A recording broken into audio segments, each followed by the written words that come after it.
How do you create a market? That was one of the questions we had. So we identified it. We built a product. We can build it. Okay, so what are my issues?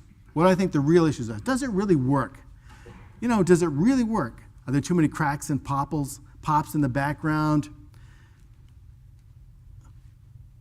Who does it really help? Now, it turns out that as I've tested this, it's scary. It's very scary. If you know anybody who has hearing loss, it is hugely debilitating. It's really debilitating.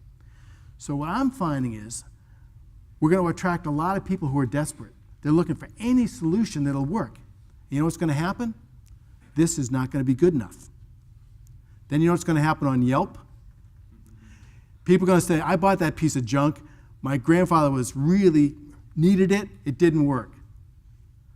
Oh boy, who does it really help? Can we segment the market to people with 25 dB and less hearing loss? You know what? The FDA won't let us use the term 25 dB or less, because suddenly we're prescribing.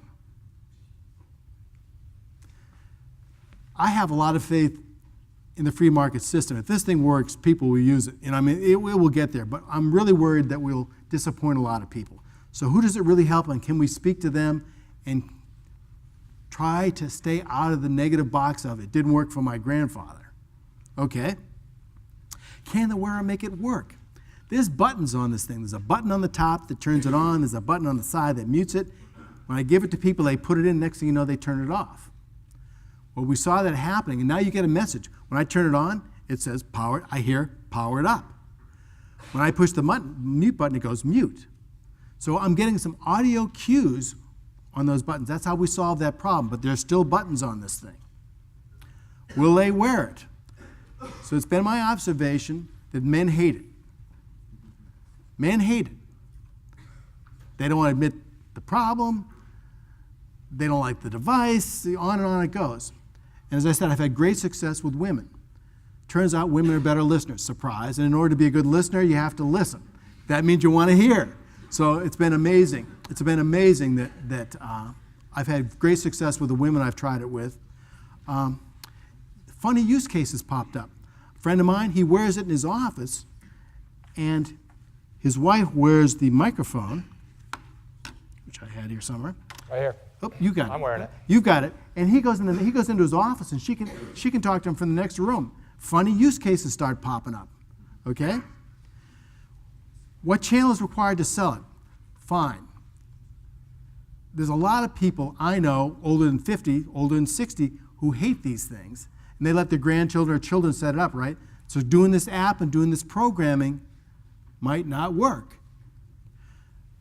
We're selling it over the internet. We have people on the phone explaining to you how to use it. But maybe what we really need is a company like LensCrafters. LensCrafters is a place you go to get a quick prescription. It's a quick kind of eyeglass place. But they have trained people to fit you with the reading glasses or fit you with eyeglasses, and on it goes. Well, maybe they could fit you to this. So maybe selling direct over the internet is not going to work. Maybe we have to go through somebody who actually has real people who can really help you program it and save it as a favorite. We don't know yet. We've talked about the FDA and audiologists. So what the audiologists are starting to do, and they're watching Soundhawk like a hawk, they want to make sure we claim it's not a medical device. Because if we walk across that line, as thin as it is, as flimsy as it is, they're going to go right into the FDA and say, shut those guys down. They're selling a medical device. So what our strategy for that is, we're letting the press call it a medical device. We're letting the press call it a hearing aid. Let somebody else call it that. You'll never see anything in our literature that says that we're a medical device or a hearing aid. You know, why does this matter? Who cares? Because, as you pointed out, David, there are people whose lives and careers are embedded around the old $3,000 hearing aid, and we show up, and they're going to resist it.